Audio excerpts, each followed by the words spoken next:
Again, my name's Tony Plante. I'm with the Greater Portland Council of Governments, have been for about 4 years.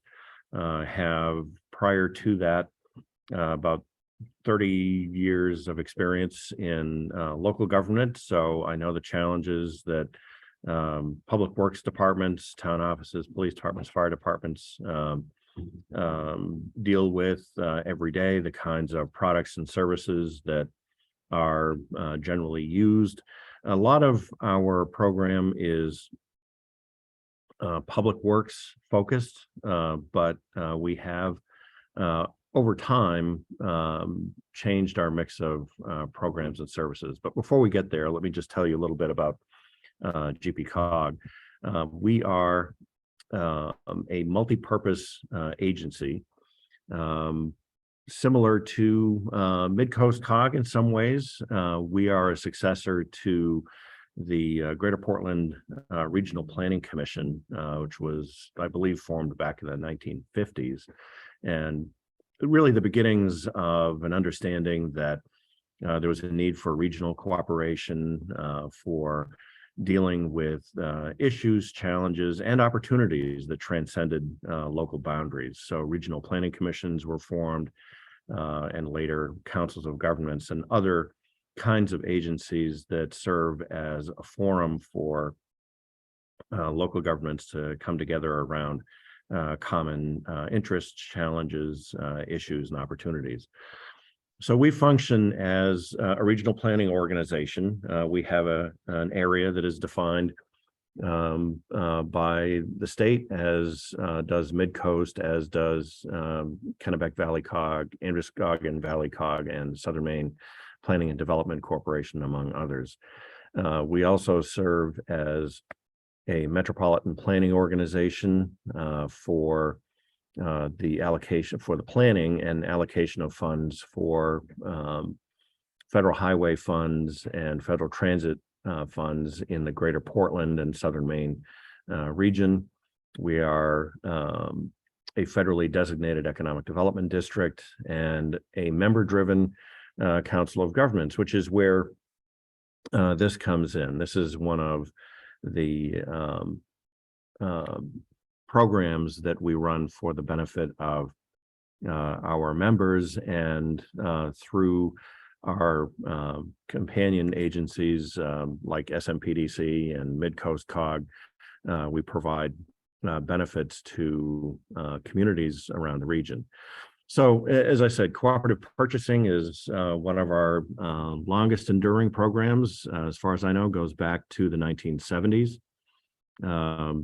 This is a program that exists really for three main reasons: to promote efficiency, provide transparency, and generate value.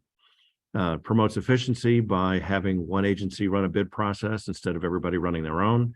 And anybody that's run bid processes on products, services, equipment, you know what effort that can be to do it well and to do it right. It takes time. It takes staff time to develop a good set of specifications or requests for proposals, and then to field questions from prospective bidders or vendors and coordinate that whole process.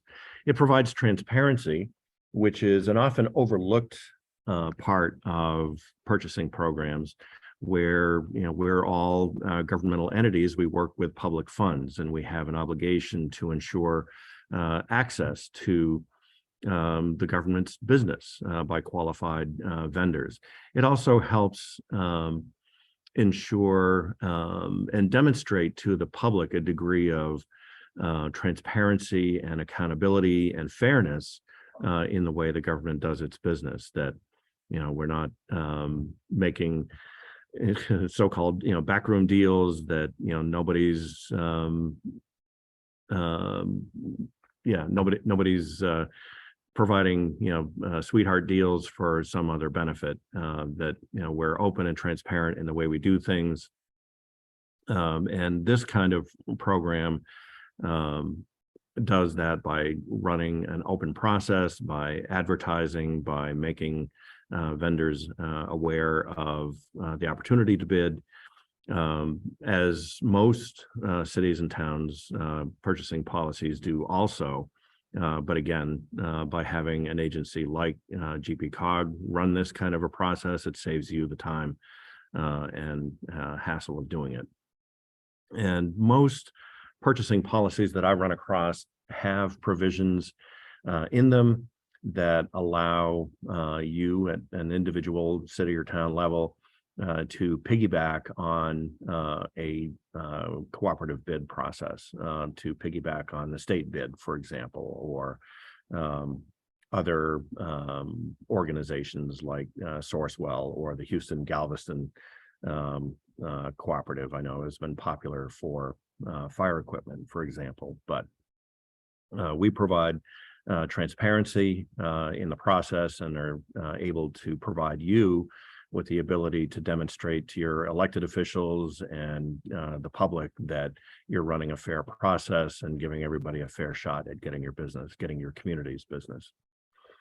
Programs like this also generate value by helping to aggregate demand from cities, towns, school districts. We have a number of school districts that participate in a number of our bids for products and services.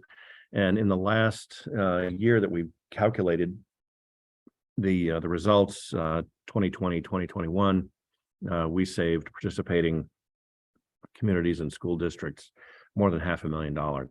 This is a factor that's driven by a number of things: the level of participation, for one, the amount of purchases by communities. So the more communities participate, the higher that number goes. But we've been able to demonstrate substantial savings on a number of products and services over the year, and again, able to take that administrative burden off your shoulders and demonstrate that you're running a fair and open process, so everybody has a shot at getting your community's business. So how this works is it generally starts with a request for estimated needs by email. Now, obviously, before this, we have to decide something is worth putting out to bid, and we've developed a set of specifications. So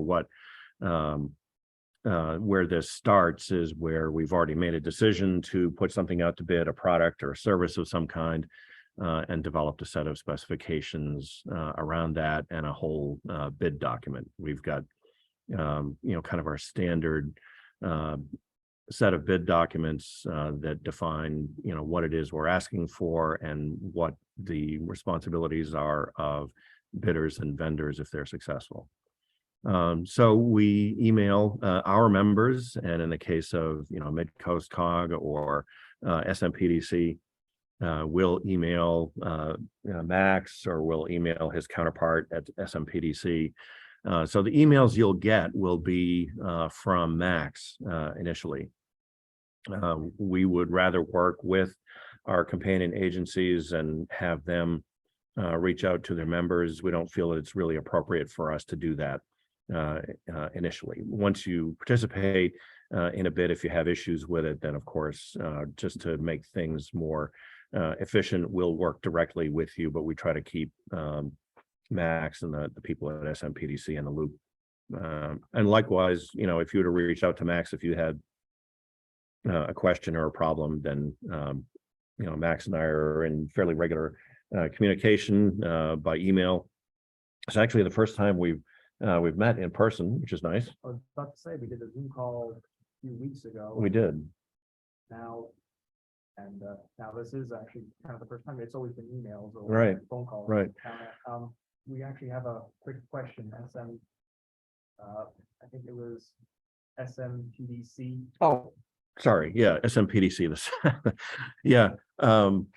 My executive director would remind me that we're on acronym patrol. So SMPDC is the Southern Maine Planning and Development Commission. Sorry about that. So we try to avoid acronyms as much as possible, but so the Southern Maine Planning and Development Commission does work much like we do, or Midcoast does, or the other councils of government do. So once we send the request for estimated needs out, we've been moving more toward the use of online forms instead of completing a PDF and emailing it back or faxing things. We've been using online forms more and more. That helps streamline the process.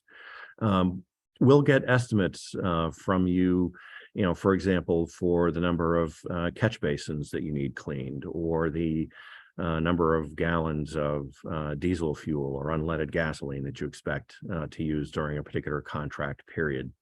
And all of that will go into a bid package that we'll send out to prospective vendors and provide to others who respond to our ads.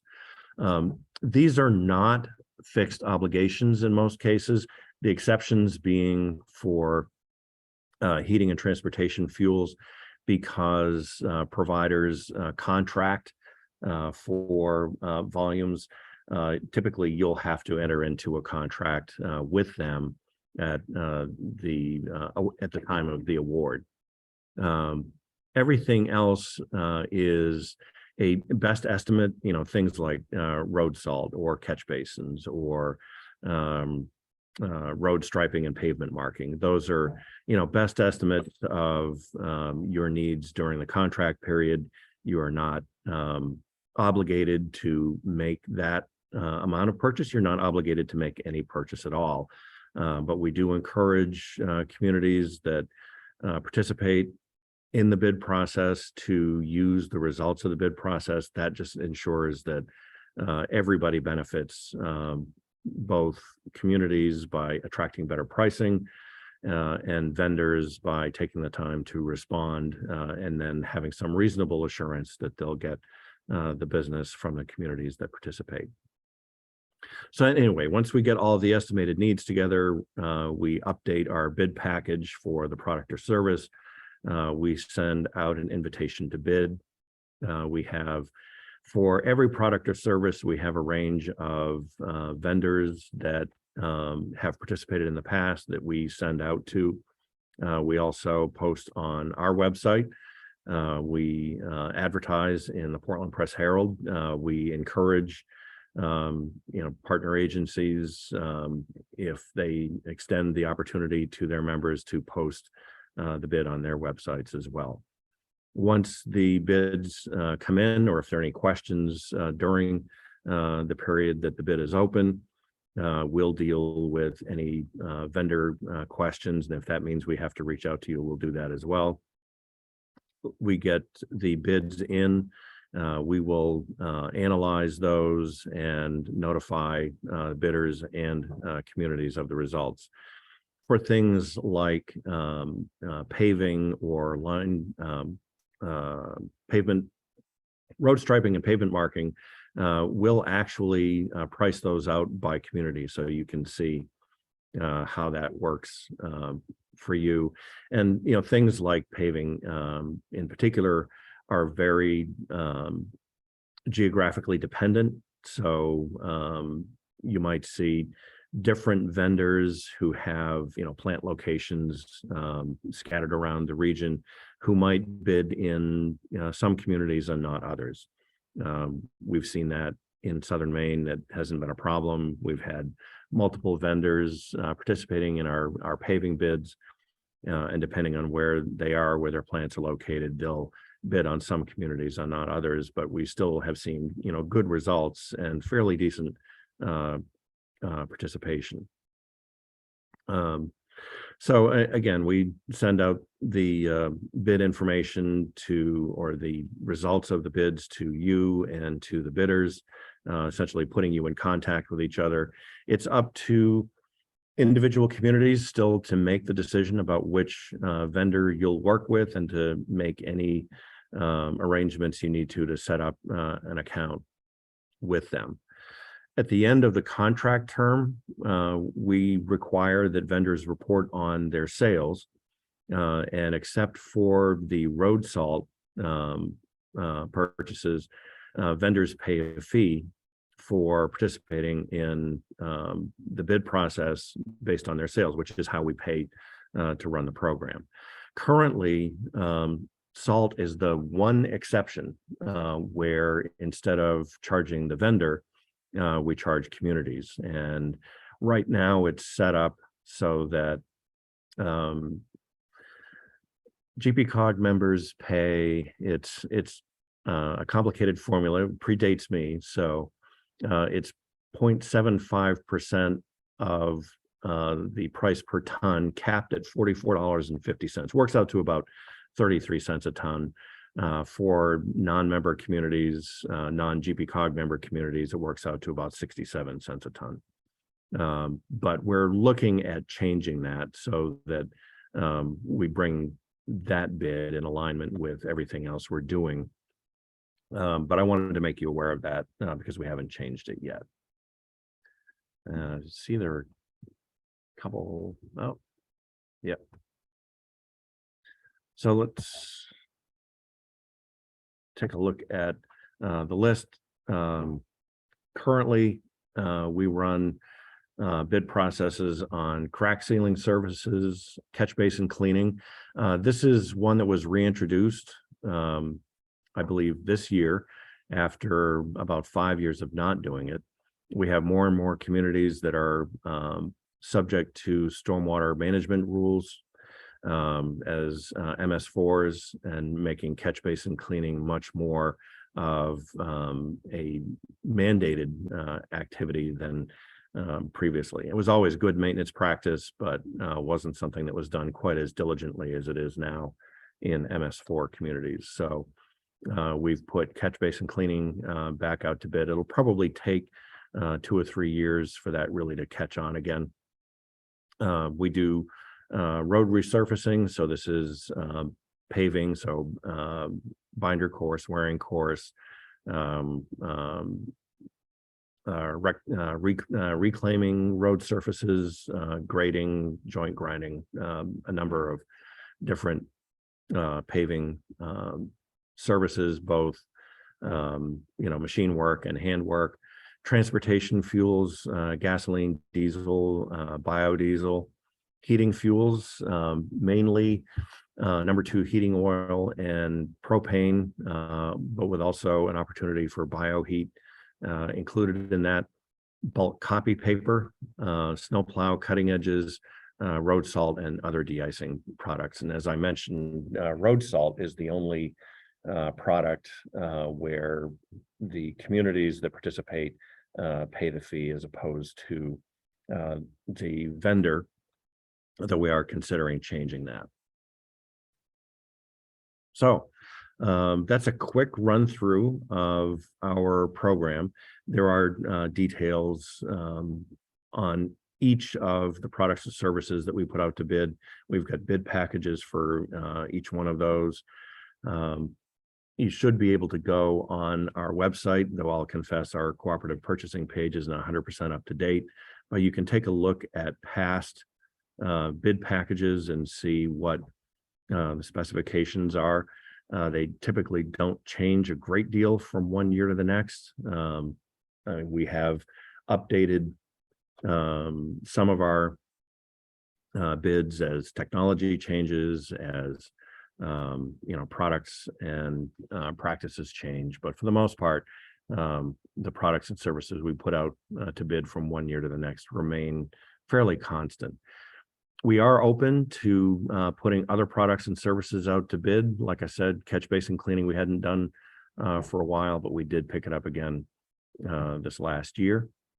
And if there are other either low volume but high value, or low value but high volume products or services that would be a benefit to put out to bid for cities and towns, we're open to hearing that and adding those back to the mix. We used to put tires out to bid, lubricating oils and grease, but we got out of some of that. If circumstances were such that it made sense to do that and there was sufficient demand among our combined membership, we'd be happy to consider doing that. Yeah, I feel tree cutting was something done, I think, when I was just starting out at Midcoast Council of Governments, so. Yeah, Yeah. I agree, it's something that, who knows, maybe with the expanded interest, there might be some discussions on other types of Well, services. and that's what we're hoping is that, I mean, we've got, our own, 25 dues paying members. I know SMPDC does run their own bid processes for a few things. And where they do, we don't compete with them. But where we provide a cooperative bid on a product or service that they don't, Marion sends it out to their members, and we've had good participation from communities in York County, communities that, for example, Buxton has taken advantage of our road salt bid instead of SMPDC's because it just makes more sense for them. So even where a community, say in SMPDC, might get the results of the SMPDC bid, they're welcome to participate in ours. We're just not going to solicit them directly.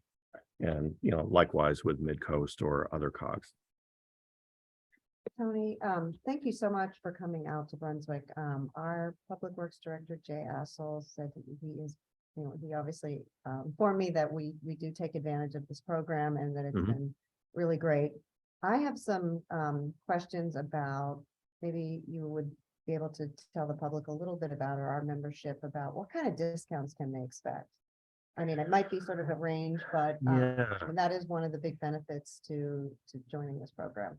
Yeah, it really varies by product or service and year to year. A lot of it is because we're dealing with commodities. There's a lot of fluctuation in fuel. Obviously, we've seen a lot of fluctuation in this year. Road salt has had some year to year fluctuations, both because of production issues at the source, but also transportation is a big factor with shipping. It's really hard to say what typical savings might look like. But we have compared, for example, our salt bid against Maine DOT's bid available to communities in our area, and we usually are lower than the DOT bid by a couple dollars a ton, which over several thousand tons a year adds up. Great, thank you. Tony, Jeff here. Is there any additional cost or to members of Midcoast COG to participate in this program? Short answer is, other than salt, the short answer is no. So, and like I said, we're thinking about changing the way we run the salt program so that the fee would go to the vendor. Now, obviously, it's up to the vendor to determine whether they're going to incorporate that into their bid price, but they're also competing against other vendors, and they have to make that calculation on their own. So the only product or service right now that there is a fee that's charged directly to cities and towns is for road salt. We do have a member and a non-member fee. So in that case, Midcoast members would pay a fee that's higher than GPCOG members. But if we were to treat that like every other bid that we do, Midcoast COG, SMPDC members, any other equivalent agency member community would not pay anything for our service directly. We wouldn't send them a bill. I'm sorry. Now, let me give you another kind of situation. If we wanted to jump onto your fuel bid, Mhm. we jump on that now, or do we have to wait for the next time that it goes out to bid? Well, with something like fuel, you'd really have to wait until the next time it goes out to bid, because fuel, especially, is so dependent on market conditions at the time of the bid.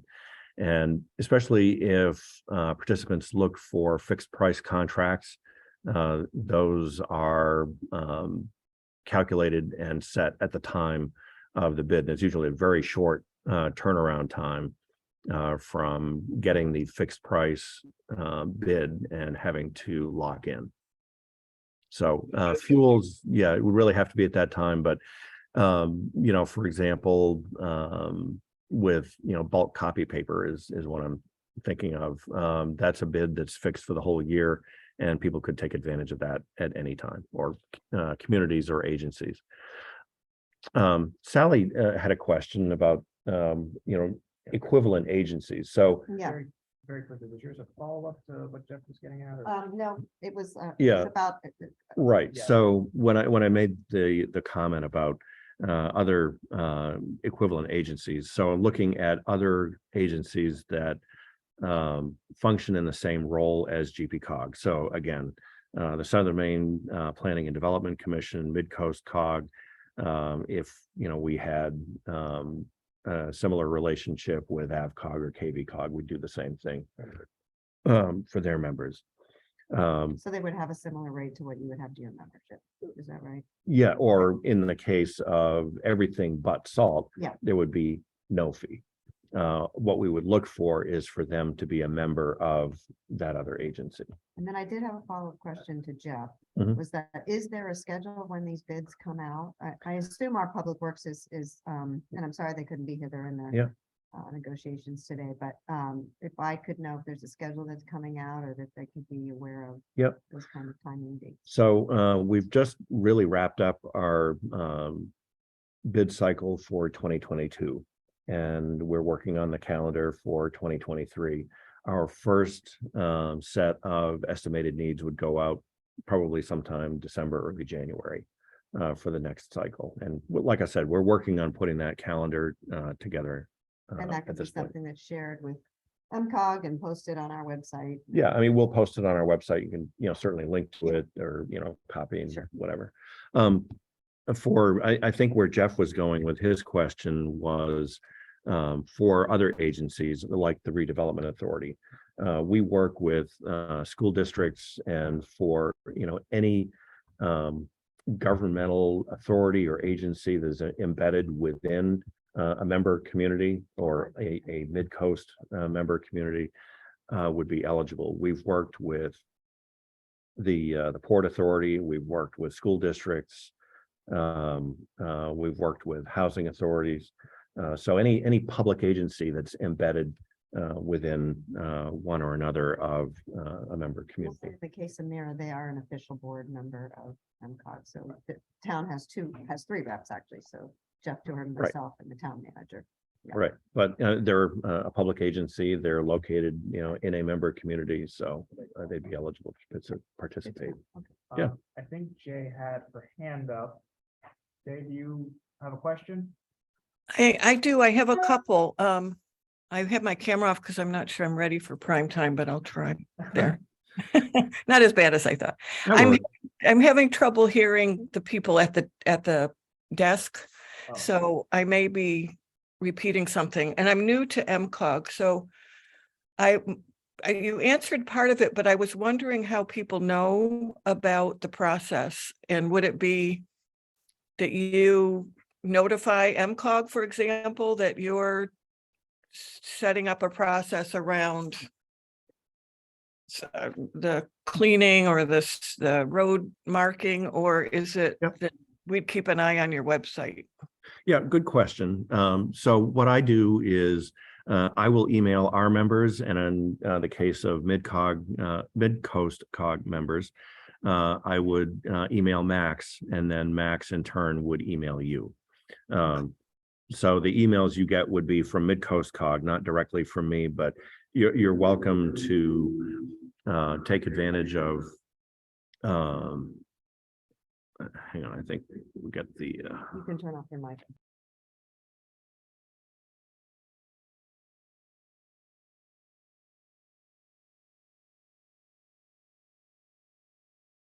Now I can't hear you.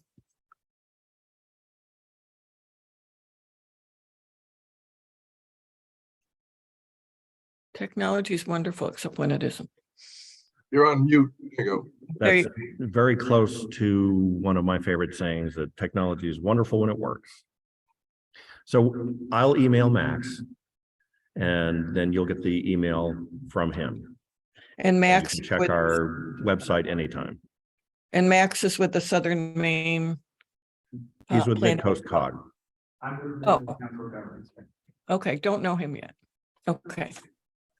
Okay, and you got to one of my other questions too about there's certain things that you do and you added one back in. If a community comes to you and says, we're really looking to join with others on X, is that something that you'd be open to exploring? Yes, we've worked with, and one of the things I do is regularly meet with public works directors throughout Southern Maine, including Jay here in Brunswick, and Lee Liner in Bath. We've heard from communities and public works directors about things that might be useful to put out to bid. And catch basin cleaning is the most recent example of that. So if there's something that is of broad interest to communities, yeah, we'd absolutely consider that. Okay, thanks. And I think my last question, and it may be for MCOG, is so we could join with you as opposed to setting up our own system. Is that the idea, or is it a possibility that MCOG would want to do something similar to what you're doing? Well, I think that's more of a question for Max, but right now we're running the program and we're extending it to. You don't have to turn it. They can still see me on the other camera. Yeah, so hi Jay. Hi. So to answer your question, and I'll try and be a bit louder so you can hear me. I can hear you. Thanks. For the time being, we've had a very good relationship with the Greater Portland Council of Governments. If there is that desire to try and do an MCOG focused cooperative purchase, then that would be something that we want to hear from a lot of members Right. on that, because right now it's been a pretty good system, and from what Tony was saying, the only difference right now is the salt vendor fees, which even that's in discussion. But if there was like a certain product or a service that the members would want to go out on a cooperative purchase for that GBCOG doesn't do, that's again another discussion we can have. For Okay. now, the purpose of today was just to let people know that this program exists, because this past cycle I've had quite a few rural communities in our region asking about this program as the announcements were going out, and as Tony said, they're starting to get on their calendar for next year, and I thought it would be good to let all the members know, get some updated contact information, because it's only as good as the information I do have, and some of the emails are a bit outdated, and so. And I will say, given that a lot of pricing is going up on materials, and there's contractors, it's hard to get contractors now that maybe, getting onto a system where you've already, got a contractor in place might make a whole lot of sense if we start having trouble, lining people up for, various services that we're even providing now or able to do in-house. We just might need more capacity. So knowing that schedule ahead of time, Yeah. if we got to get into those bids, it will be really important. Right. That makes sense. Thank you very much. Tony, can you describe how broad in the participation in the repaving, resurfacing program is? Do a lot of municipalities use that service? It varies year to year. The last couple of years have not been very busy. Communities have been dealing with I think some budget concerns caused them to scale back some of their paving programs. But we'll have half a dozen or so. I mean, it's not, we've got 25 members of our own. So we don't have every community participate all the time in every every bid. Paving probably has one of the lowest participation rates. The heating, transportation, fuels, and road salt, as you might expect, have generally the highest levels of participation. And would you have a single vendor who would agree to do a paving project in Sebago and also in Freeport? I mean, are they willing to be that? Well, that's pretty unlikely. But what we've seen with paving is, we'll get estimated needs from a number of communities, and the mix of vendors we see are the ones that are generally active in that geographic area. So, Crooker would probably bid on projects in this area. Dayton Sand and Gravel will participate in things toward the southern part of Cumberland County and into York County. And, Shaw Brothers, kind of in the middle. And I'm just picking some names of common ones, but it's not likely for services that are that geographically sensitive that you'd see, somebody working in both Sebago and Freeport. So the vendors will come in and just say, hey, I'll bid on it, but I'm only a bid for these communities. Yeah, paving is bid by community. Heating and transportation fuels will generally set up service areas because, again, that involves logistics with deliveries, and pricing can vary depending on the distance from the rack where they pick up the fuel. So depending on the nature of the product or service, we may set up geographic territories that vendors can bid on, some but not others, or individual communities, like with paving services.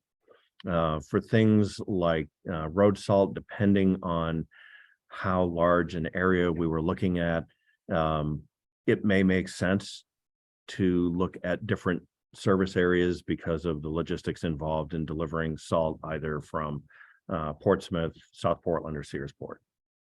So I have a question about just, so our Public Works is already hooked into the program. So how would others, is MCOG the conduit now, I guess is my question, for new members, or what, how are you envisioning that being? Any community can participate at any time. So we initiate the process by saying, hey, we're going to be putting out a bid for, this particular product or service. I'll email our members directly. I'll email Max. I'll email his counterpart at SMPDC. They will email their members. So, all of, Midcoast COG's members that get your emails, Max, would have access to that particular bid for a product or service that would probably include either a link to an online form for them to fill out with their estimated needs, or some kind of estimated needs form, whether it's manual or online, and respond to that. Again, that helps us communicate to vendors what the possible demand is for their product or service, again, without any guarantee that that's what they'll get. But it helps them, figure out what their pricing might look like. And I have heard from vendors who've participated in some of our bids that, they've participated based on the estimated needs, and then they haven't got any business at all. So when that happens, that tends to diminish the value of the program. So, there's some expectation that if you're going to put in estimated needs, that there's some follow through. I mean, things happen. And that was what I was going to ask you. Is there some threshold that then triggers, an actual program being viable? Because you're providing a whole range of services that there's a possibility of this cooperative purchase, but do you need some threshold of participation to be able to move forward, I guess? Well, again, I don't think there's a definable percentage, but for both participating vendors and participating communities, the more communities that participate, the more that follow up on actually purchasing our product or service afterward, only strengthens the program going forward. But where some are not used as much, like, for instance, so Jeff was bringing up the resurfacing, Mhm. the road work. We may have things that we just don't have full capacity on. We could partner with them. We could partner with, on other projects that we have and Mhm. come in like that and would that be enough? I guess is what I'm saying. To then perhaps have you go out and be able to get, um, you know, others, if you didn't get a whole bunch of other interests. Well, I mean, things that are more, commodity based, like, copy paper. Yeah. For example, even if you didn't submit estimated needs, you decided you wanted to participate in it later, you could. There's no bar to doing that. If you put in and said you needed, 10,000 cases of copy paper, but whoops, it turns out that in a quasi post-pandemic world, we're not printing as much as we used to, and you only buy 7,000 cases, well, that's fine. I don't know if that answers your question. I think I was just thinking about the ones that maybe don't have a huge participation that maybe we could have an interest in just because we've got like a backlog of things, or we've got new things like the road surfacing coming that we could package ourselves and say, would that be enough, I guess, to trigger you being interested in that kind of, Well, I think we really have to look at it on a case by case Yeah. basis, what the product or service is and how widespread interest is in that. So again, obviously, it sounds like you're open to it, I guess is what I'm saying. is Yeah. that, Yeah. oh yeah, absolutely. New ideas and just, new needs Um, would be considered. For example, something that has come up in just casual conversation, but we really haven't done anything with yet, is roadside mowing. Hmm. Roadside mowing is something pretty much every community has to do, particularly, less urban communities. And it can be, time consuming. It's not that it requires extremely specialized equipment, but it's an investment in having, some kind of machine with a mower or a mower bar, and sending somebody out there and just going around the town.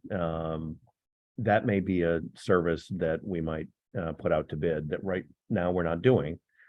And if we had enough communities, say in a geographic area, that made it worth a vendor bidding on it and making the investment in equipment and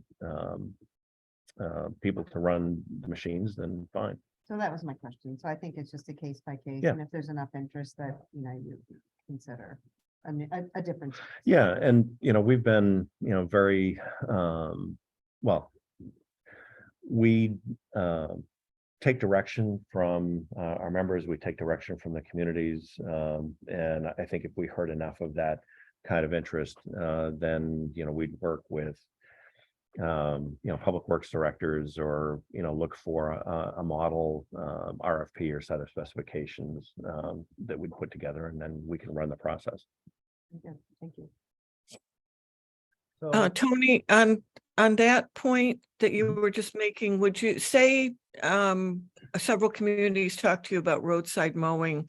Would you then put the word out that there's some interest? Is anybody else interested, or would you wait? Okay. Yeah, if we heard from a few that, could you put roadside mowing out to bid? We might be interested in it. We'd reach out to everybody else and say, hey, what do you think? I mean, it really is as simple as that. And if there's, sufficient interest, we'd look at the, pattern where the communities are located, come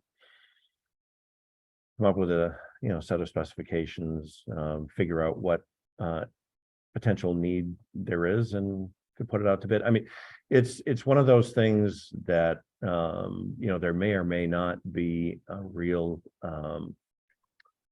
thirst for it on the vendor side. But the only way sometimes is to ask. So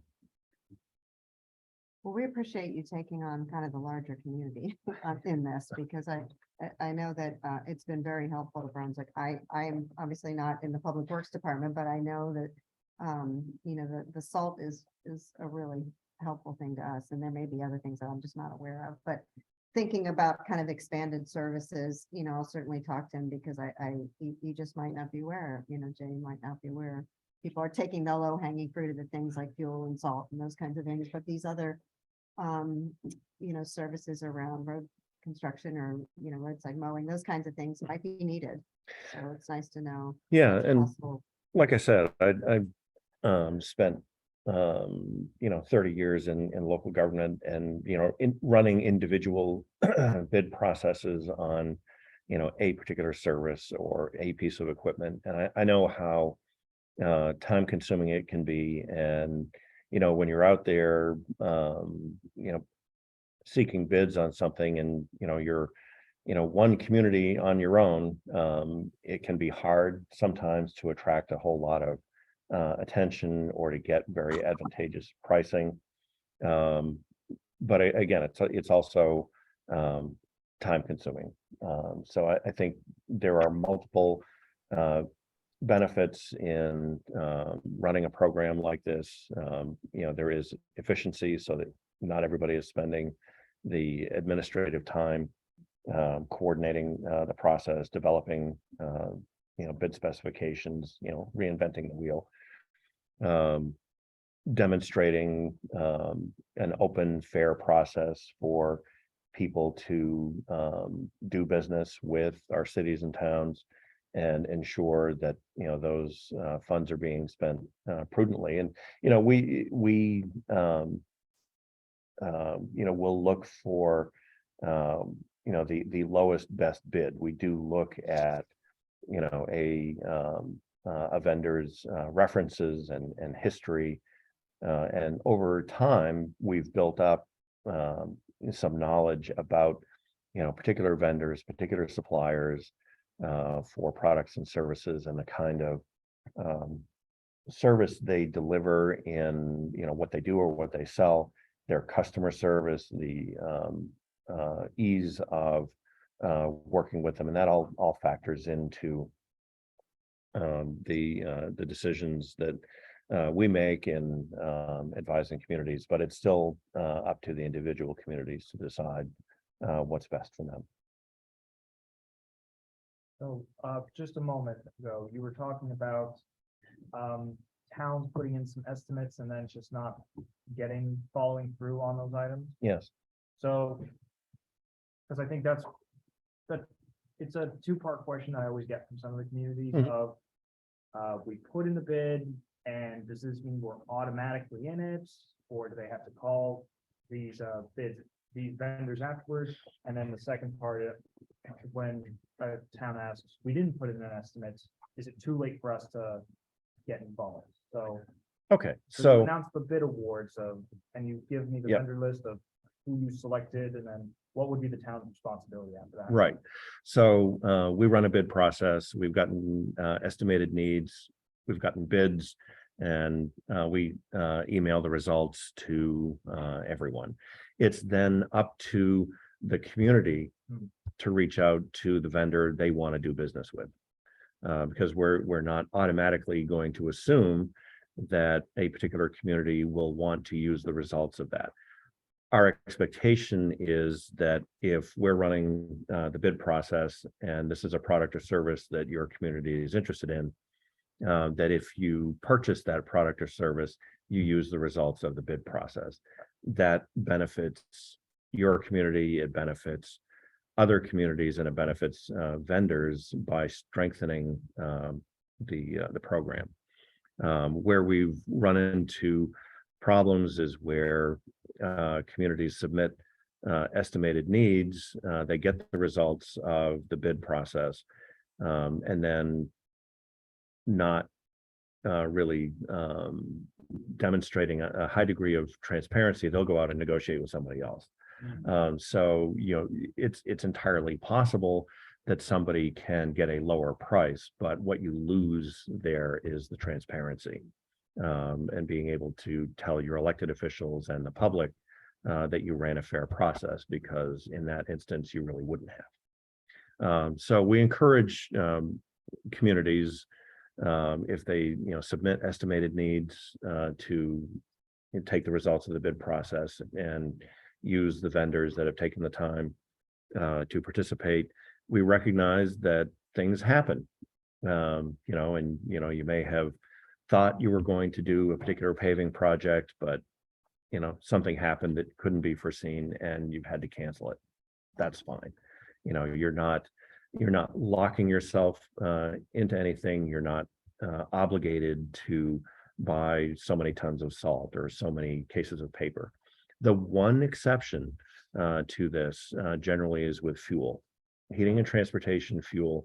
When we publish the results, whether it's Dennis K. Burke or Rinaldi or Pit Stop or any of the other providers, they will enter into their own fixed price, fixed volume contracts with the communities. In those cases, your contract is directly with the vendor, and you do have some requirements about how much you buy and how much you buy at a certain price. It's just the way fuel markets and fuel contracts work.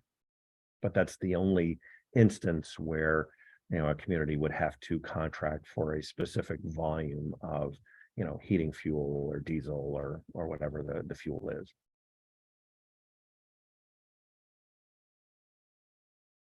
Jeff had to leave already, but I didn't know if anyone else had any questions here. Tony, do you have any questions or other comments you want to give us?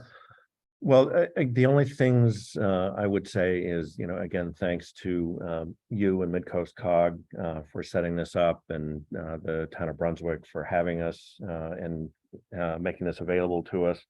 We're looking to benefit our members as well. Like I said, the more communities that participate, I think makes the program stronger for everyone. We're in the service business like Midcoast is, like SMPDC is, and the others. So I think we all have a shared interest in supporting our cities and towns and helping them do business well and provide value to their members. I've provided you with a copy of a PDF of the slides from today. It's very, basic information. My contact information is on there.